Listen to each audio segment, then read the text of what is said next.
Welcome to You Can Talk to Me, a Beatles podcast. It's time to make our way across the universe and talk all things John, Paul, George and Ringo. Scott Hanson, welcome along to the You Can Talk to Me podcast. It's great to have you. Thank you, Michael. I'm happy to be here. Could you start by just beginning to share a little bit of how you discovered a love for film? Sure. I mean, there's growing up, the first movie that I ever saw in a theater was Star Wars.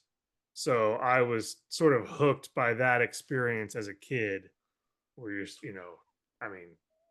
the space and lasers and spaceships and all that stuff was fantastic. But there's a lot of people that have that experience and love that movie. So that's not terribly unique. And then growing up, I got involved in theater and pursued that all the way through college. And in getting more involved in theater and starting to direct live theater and things like that, I realized, one, that I'm not a very good actor and that my future was not on the stage. But I really liked the creative process of the rehearsal period, where you're sort of making the choices and exploring, well, what if we do it this way? What if we do it that way? But then on the night of the show, the satisfying experience is the actor's experience. They're up there in front of the audience. They can experience that moment of that satisfaction themselves.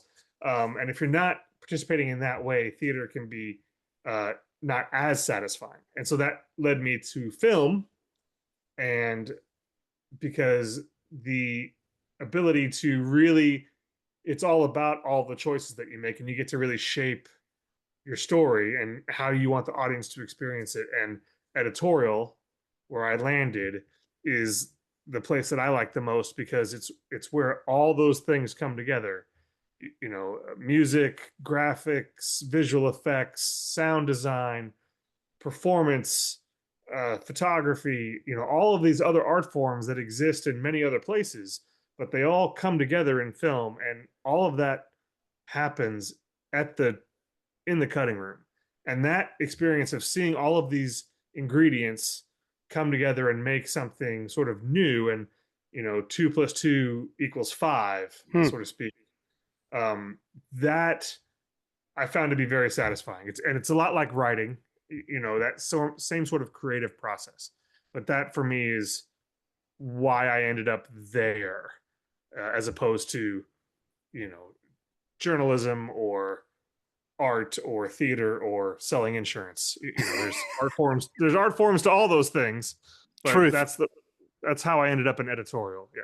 Right from the opening moments of this particular film, we get a great sense of just how important Billy was in his time. And I thought that was a great way to bring us into appreciating him right out of the gates. And for me, we get a very early understanding of his spirit too. Not an easy thing to do, but there's a lovely quote there where he says, the band was jamming and I just had to rejoice. And he's reflecting on Bangladesh, and we see that moment that most listeners will be aware of, where he springs out onto stage, and it's very much a revival. And it tells us a lot about him, which seems to hold as a narrative thread as we make our way along. And there's a great sense of pace, but at the same time, depth. And so I was just curious about that. How collaborative was the process with the director, Paris Barclay, and co-writer, Cheo Hodari Coker, if I have that correct? Yeah, that's right. So in terms of the collaboration, Paris and Cheo together, they had the vision for what this film was going to be about. They were fans of Billy, before, from growing up and all of that. I was the sort of outsider in that I did not know very much about Billy Preston. Certainly not anything beyond his music.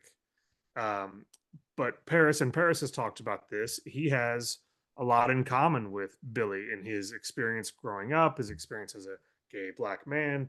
So there was a vision that was coming from them that was setting the table as to what this movie was going to be about. And it was important because it can't just be, Billy was born and then this happened and this happened and this happened and this happened and then he, dies. Like that that you can do that version, I suppose, and maybe that's a TED talk or a lecture, but an academic survey of Billy Preston's life is not something that as a that you want your film to be. You want the documentary, which is kind of like an adaptation of real life. You're consolidating all these things. So what were the important things about his life? Some of it comes through in his music, and there are milestones in his career that you definitely want to hit. But Paris was very interested, and so was Cheo. It shows up in the interviews and everywhere else, I think, that the things that were important were those struggles that Billy had, reconciling his faith with his sexuality, with his love of music and the love of the church. But all of those things were also in conflict. And wrestling through a lot of that is where I think there's an opportunity for the audience to connect to Billy as a character. You may not have those experiences as a person, but there are universal struggles. Who am I? What am I trying to do with my life? What are my aspirations? What are my goals? What are my struggles? How do I navigate all of that? And rock and roll is got thousands of stories of people that have sort of gone through similar kinds of struggles, but Billy is pretty unique cat, given his combination of his musical career and his personal life. So, to get back to your question about the collaboration, they set a vision and they had outlines and we had documents that related to theme, and there was a big basket of ideas, and they helped. And then so we had this ambition, and then we had the material that we had gathered and the archival that we had found, and then it was sort of about setting the priorities in terms of what are the things that are important to say about Billy, and what tools do we have to tell those tales. And that's sort of where those two overlap, and where they land is sort of where the film comes out. So it's my role in that is to serve the vision that Paris has, and I was happy to submit to his leadership on that, because his heart for this story is huge. There's a piece in the film where we hear from musician and music producer Corey Henry, and he's speaking of how Billy plays music for the church. And again, I thought it was a wonderful way to frame Billy's craft. And he was saying that what Billy was doing in church was very much what you might do for a film, where he's moving you between scriptures, and then he's moving you through praise and then worship. So he's taking you on a musical journey while the narrative of church and the message of the church is playing out. I'm curious then how you equally saw that same idea of music weaving in and around the story in such a way that it moves us through the journey of Billy's life and reveals him. Well, I have a lot of thoughts about that. You mentioned Corey Henry, which makes me want to mention Robert Glasper and Derek Hodge, our composers, because while we do go, obviously there's a lot of Billy's music in the movie, clearly, but for bridging some of those sections, like you would orchestrating for a movie, Robert Glasper and Derek Hodge wrote music that filled in some of those gaps and helped with some of those transitions, and they would do it in the key that would match the timbre of someone's voice in an interview or a piece of Billy's music that we were coming out of that they would transition with. And Corey Henry was playing the organ on all that, so that he was not doing a Billy Preston impersonation, but it was sort of inspired by Billy. And it was so magical when you drop that stuff in to the cut to help just, it's like magic in the cut when you drop that stuff in, and you just have these, it's like sandpaper, smooths some of the rough edges and things. So I want to give props to Corey and Robert and Derek for that. But to answer your question about how we thought about music in the movie overall, there's a very natural evolution of the music that he's playing when he's 8 years old, all the way through towards the end of his life, and his collaborations. Aside from the stories behind some of those songs and compositions and things, it was really about letting that music play long enough for you to appreciate what it was, if it was a Billy Preston song, and to soak it in, but not so long that we lost our momentum going into, say, the next section. So, like when we have the first Saturday Night Live and he's playing Nothing from Nothing, Mm. Saturday Night Live is expensive archival footage and his performance. And so we're on that for like the first stanza or verse, maybe. And then we sort of segue into an archival performance we have of him from his Topanga Ranch. And, we see the charting and all that sort of stuff so that we can live in it a little longer, and see it in another place, and sort of have a chance to tap our toes and get into the groove, but then move on story wise once we've sort of hit those notes. Does that answer your question about? Yeah. Yeah. Okay. Yeah, no, it's fascinating. And again, so beautifully articulated in terms of better understanding the craft as a layperson. It kind of opens it up. There's great attention to Billy's Beatles moments through the film, and to the right degrees, I think, also in terms of the broader narrative. We get some really wonderful early Beatles footage in black and white that I was really excited to see because I hadn't seen it before. And was there an effort consciously to seek out and drop in deeper visual discoveries like that footage? There's also some wonderful footage I hadn't seen from the 75 Harrison tour, which, fans are still waiting eagerly for something to come forward from the Harrison estate. Terrific footage of Billy solo on the keys at Apple that comes in very late in the film, which I'd never seen. And that was my heartstring moment where I realized I was affected by the film. It kind of took me by surprise. But good.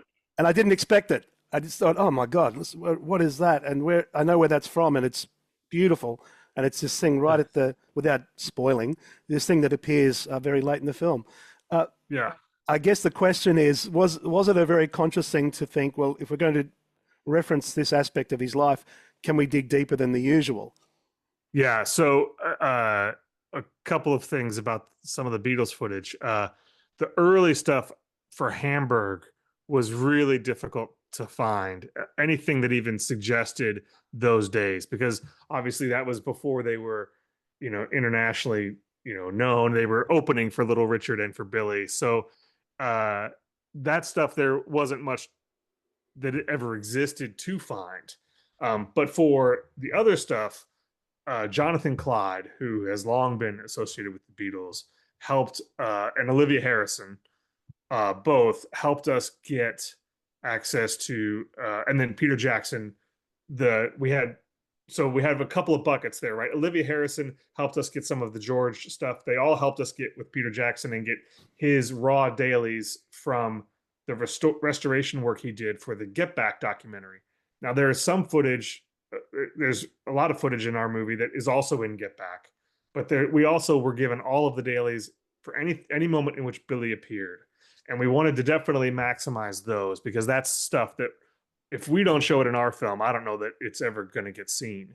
So there were moments where we were able to use it as illustrative cover for when he's telling the story of how he wrote That's the Way God Planned It. You see him like just sort of noodling along, but you have like the interactions with him and George and what chord is this, and there's a performance at the end where he is impersonating Ray Charles, and he's 19, and in the context of the film, that is a pretty reflective moment of his relationships and his journey, and like that was such a unique, like charming little piece, but it didn't really have a home, in the natural order of storytelling. We felt like we were stopping the movie to be like, hey, look at this cool piece of footage and look at this cool piece of footage, and you don't want to indicate things quite that much. You want to stay in the flow of the story. So there ended up being a place at the end where we were able to use it sort of as a little not Easter egg, but like a little treat, for the credits, before the My Sweet Lord at the end. But there was, I mean, there was so much stuff. It was the best day. One of the best days working on this project was the day that those dailies showed up from Get Back. And I think I went in on a Saturday and just like, normally you're working through footage and you're examining it and you're processing and you're analyzing, like, oh, I could use this for this, or I could use this for that. And that day was a day where I was like, I hit play, and then I sat there with my cup of coffee and just watched the whole, the whole thing, because it was just such a treat to get to look at. And then we got to use so much of it in the movie. It was just dynamite. Yeah. Yeah, fantastic. It was a bit of a double punch. We find ourselves, again, without getting into spoiler territory, but you get into those Yeah. final credits. We get that performance, and that genuinely touched me as I was sitting there. And then you hear I'm so glad. Yeah, it moved me, and I didn't expect that. And then we move out of that into those opening chords of My Sweet Lord. And then when that hit, and I'm very familiar with that footage, and of course, and that Sure, the performance, concert for George. Yeah, yeah, yeah. but that didn't matter. It was the context of where it was and how it sat right adjacent. And it felt like will it go round in circles? It felt like a full circle, Well, and that's something, something that sort of struck us, I don't know, about halfway through working on the film, was how many of the songs work so well as part of the storytelling. We didn't have a, a sit down interview with Billy where, he really shares and opens up. We have a couple of interviews where he gets the chance to tell like longer versions of the very familiar stories that he was often asked to tell, the Beatles, the Stones, what have you, which he tells in great Ray Charles. All those stories are great. But we realized that his songs, he wrote, his heart was on his sleeve, and he wrote so directly about what he was feeling and experiencing in a given point in his life, that those songs sort of end up becoming his sit down interview, because he's really telling you and sharing what he's feeling. And then it's like a documentary that's a musical, where you have this character that, instead of sitting down in an interview, he like bursts into song, and he's literally telling you about his frustrations with the studio. And I wrote a simple song, and he's telling you about his struggles and his cover of Amazing Grace. And he's talking about his love life with Should Have Known Better. So there's so many, it ends up connecting, it was great. It was a great little tool that we had, where the songs were so directly connected to his life experience that it just helps, it sort of replaces what would have been his interview, and as with music, it just carries so much more emotion than someone talking. Yeah, so insightful. And to the point that you're making, there's that beautiful footage I'd never seen, where he's face to face with his mother on You Are So Beautiful. Oh, and yeah. Even now I'm getting tingles. And she's singing to him, and there's the talk about, an ode to mum or an ode to God, whatever it might be. Yeah. But the way he looks at her, and it's so beautiful. Beaming. It's that moment, without getting into too many spoilers, is one of my favorite moments to watch with an audience. Mm-hmm. Because one of our interview subjects is explaining that this is one of the happiest moments he'd ever seen Billy, was this performance he gave, which we end the sequence with.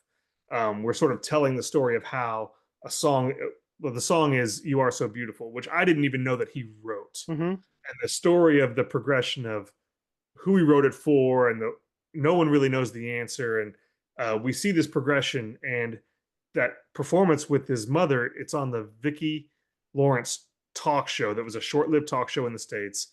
And the footage is in rough condition. It was the only copy, anything we could find. And it doesn't matter that it looks rough and beat up and old, because their smiles are just beaming. And she's singing the second verse of that song that no one ever hears. That, it's not in Joe Cocker's version. You don't, as our interview subject says, you don't need it. The first verse is the song. But that moment that's where our archival researcher is a guy named Patrick Ryan, who dug up a lot of these things. And that magic of something like that put up against the other pieces about that song. And then our, people that knew Billy talking about what they knew about the song, which they each had like a portion of the information. You put all that together, and you get a story to tell that and then there's a great performance of the song at the end that I love watching with an audience, because it usually gets people pretty fired up. So yeah, anyway. It's spellbinding. The performance with his mum, for me, felt like on reflection, the heart of the film for me in terms of Mm. this visual realization of what's at the heart of this story. And Love, joy. yeah, we have very little footage of him and his mother together. Mm. We have a couple of press moments and things, and some family photos, but to see that, because that relationship is absolutely, you're right, that is part of the heart of the movie, and to get to see them doing playing music together is pretty special. Yeah. It seemed like an embarrassment of riches as I was watching the film. As I mentioned at the top, it manages this terrific pace, but never shortchanges on depth, which is a tightrope walk, I imagine. Sure. You seem Yeah, to yeah. have had an embarrassment of riches with Talking Heads. You're not the least of which is Oh, Ringo and Olivia. yeah. And I know you probably get asked this question on many projects. It seems like it's Sure. obvious, but how, when it's that rich in terms of uh, narrative threads to pull, how tricky is it to navigate what comes out and maybe gets in the way of driving us to the next moment? Right, right. How do you decide what to keep and what to get rid of, right? Yeah, you're correct. We did have an embarrassment of riches, especially in terms of interviews. They the team interviewed close to 50, if not 50 people for the project, and there are 27 interviews in the film. I believe that's right, 27, give or take one or two.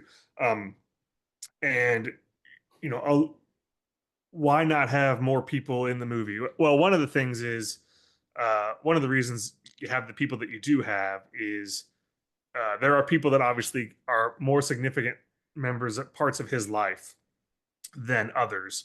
Uh, whether it be the other members of the Kojics that he grew up with, or people that he collaborated with, or whatever. So those people are naturally going to have more things to say about him and more points of reflection and insight about him. Um, then there's a fair number of people who had great things to say, but they were sort of covering similar ground as someone like one of the Kojics might cover, or his nephew or whomever might cover. So then, if you and there's a limit for an audience of how many faces and names you can track. Interesting. There are things you do to try to reorient the audience. You put their name on the screen, or you'll contextualize them around other people that everyone from early in his life, when they appear, they're usually appearing in a group of two or three of them. And you're like, oh yeah, these are the ladies that were in the Kojics with him, or these are the people that were around him at this stage in his life around the Beatles. This was his first manager. And then, oh, this is the guy and the gal, Suzanne DePass and Tony, who were his people at Motown. So you you can stay oriented as an audience member, but if you start throwing in other people, more people, it starts to feel random and scattered Mm. and not as intentional. And so then you're competing with the audience getting bumped out of the story and their suspension of engagement, their engagement getting broken. And then because they're like, wait, now who is that? And who is that? Um, and you want to reduce that as much as you can. So if you can consolidate, in some cases, you do. And then some folks, God bless them, they aren't as comfortable on camera, or that, they're nervous, or, they have, and you want everyone to come across looking good and comfortable and positive. So I can't think of anyone that didn't feel comfortable. Mm. But the point is, there's a lot of different reasons you might Yeah. narrow down the list. And that's sort of in documentary, as opposed to narrative, you're going out and gathering. Like the first step is you just have to gather, and Paris has talked about this. They had this idea at the beginning of what they believed the movie was going to be about, but then you go out and do all the interviews and you find out, oh no, no, no, our Ah, movie's about this and this and this, and these ideas things we didn't know. Um, and then the other element that we add into that mix is some contemporary voices that did not know Billy, like Billy Porter, for example. But Billy Porter has a lot in common with Billy Preston, other than, aside from the fact that they're from different eras. And could Billy Preston have been had he would have enjoyed the success of Billy Porter had he been born 10, maybe 15 years later? when the world would have been a little more open and understanding of his struggles, and he could have perhaps gotten help sooner. There's all kinds of reasons you want to bring in some contemporary voices for. So Corey Henry and Billy Porter are the two that did not know him, and Corey Henry obviously gives us a great orientation around the organ, which is definitely a sort of metaphor of sorts for Billy's Yeah. personality and how complicated he is. And to have someone who can talk about the nature of the organ and how complicated it is, and we can comprehend it, and in the same moment express his admiration for Billy because he knows how hard that organ is or how difficult that instrument is. And he sees what Billy's doing and he can appreciate it. And there's something about having a voice of authority say to you, you know, if you meet someone who played with, I don't know, a great footballer, Messi or Ronaldo, and they can tell you things about that guy that you as a fan would never know because you've never played football at that level. Anyway, I think you get my point. Is it Billy Porter that sends us back to the gospel-inspired feel of "Don't Let Me Down" and what's going on the keys there? Is that Corey Henry? Corey That's Henry Corey. does, yeah. I went back. He's the one that points out that it's call and response and it's just two notes. Yeah. And I mean, like many listeners to this podcast, that music's been in my DNA since I was 8, Sure. and I'm intimately associated with all of it and its nuances. But I went back and had a listen to that track again and just put a focus on what Billy's doing, and the listen becomes richer. And you kind of think, oh, that's a beautiful thing that's happening there that they obviously heard in him also. It just made that listening experience more elevated.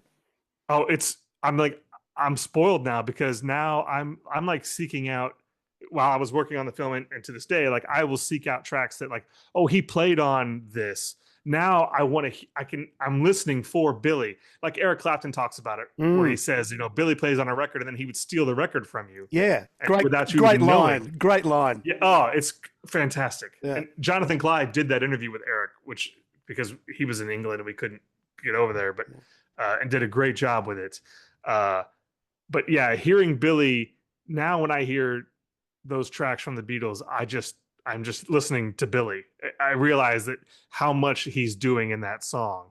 It gives you a new perspective and a new thing to appreciate about the Beatles as well. But it's true, like even on like Red Hot Chili Peppers or the Johnny Cash album, you're like, oh, that's Billy. It's fun. It's a fun treasure hunt to go for because he is on a lot of stuff. Yeah. And I think this film succeeds beautifully for fans of the Beatles, particularly and I'm not suggesting it's all fans, but to appreciate more than Billy being a footnote, that there's so much richness and depth in that relationship with them also. And I see a lot of similar themes, and obviously that was one of the things that perhaps bonded them with Billy and George, rejoicing in a love of God, happy to put their faith forward, happy to write directly. And I can see perhaps I had a better understanding of perhaps that George-Billy relationship that Olivia clearly reinforces as well. Sure, yeah. They all, all of the Beatles loved Billy, and but everyone that we talked to, like across the board, had great things to say about Billy. And to be able to use the Beatles, you have to have approval from all four.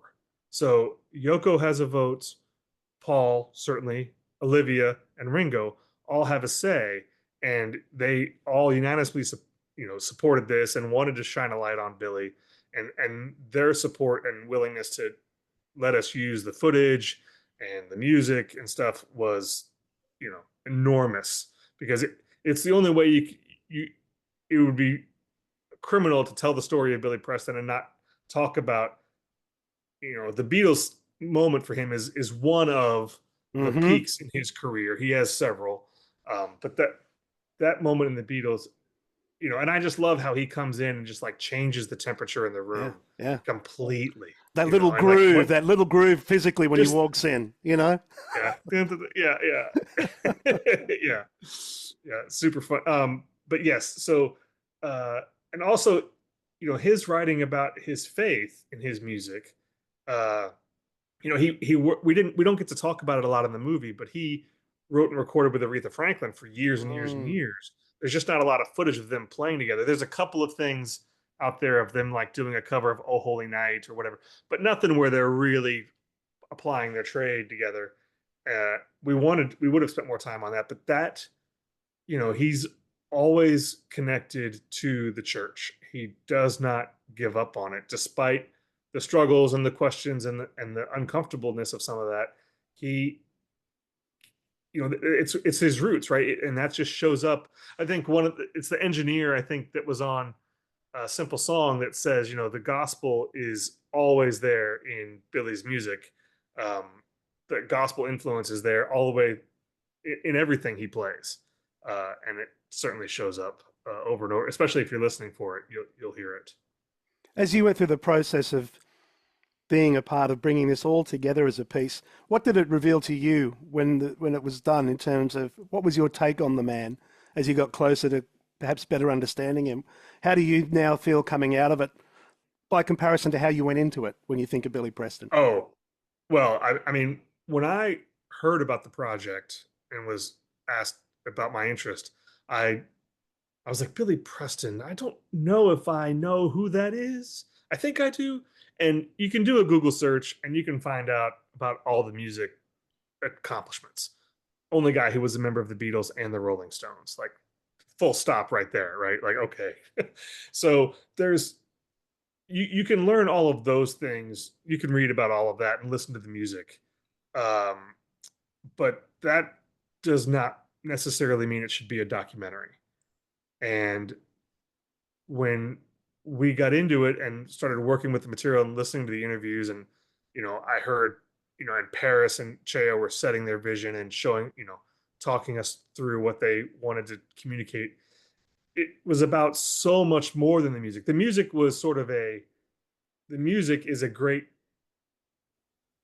capsule in which to witness the life of someone who went through some uh, real challenges, but that sort of connect to these universal truths and questions that we all maybe can relate to. And I think it also, he had his struggles and he had his troubles, and having empathy and some more understanding for an artist and what may be informing who they are as artists can help you appreciate the art, even if maybe the behavior isn't something you would want to support.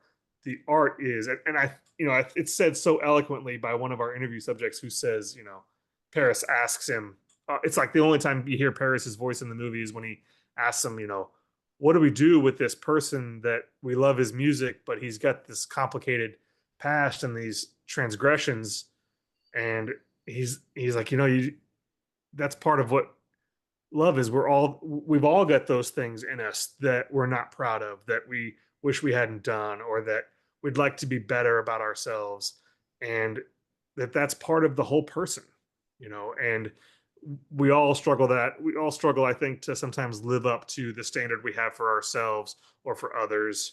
And that's part of life. And I think telling a story about someone who has this incredible gift, but even he will have these struggles, is something that I think allows an audience to reach in and connect. And then those songs take on that much more meaning, so that when you're listening to them, sometimes music is a funny thing, right? Like, there are songs that come on and it takes you back to when you're 13 years old and that girl you had a crush on, or, some party you went to in college, or, it takes you back to these memories and these feelings. And then if you know more and you're a fan of music and you get to know these artists, to know them more in a fully rounded way helps you appreciate, I think, the genius of their craft.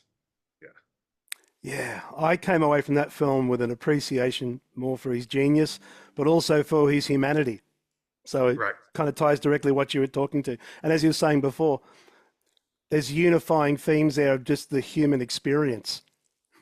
Yeah, Yeah. for in degrees for all of us. Right. I mean, that's any good story connects that way.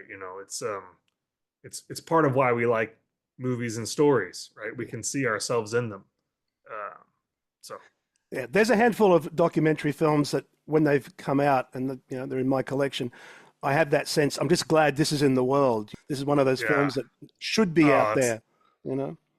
That's a lovely thing to say. Thank you. That's I feel the same way. I'm glad it's out there, but it's nice to see that it's connecting with people and they're having a response more than just like, oh, that was neat. I learned a lot about Billy Preston. There's a little more to it, Yeah, So, well, it's receiving wonderful accolades around the world at the moment, Scott, and at a critical level. I know on the fan face of things, it's going to have a great impact. I want to thank you so much for making time. I know you're busy, and this has been a real delightful conversation for me to have with you. Thank you for sitting down and doing this. it was my pleasure. Thank you for shining a light on the movie and spreading the word. So hopefully we'll have it available for you folks down in Australia to see sometime soon.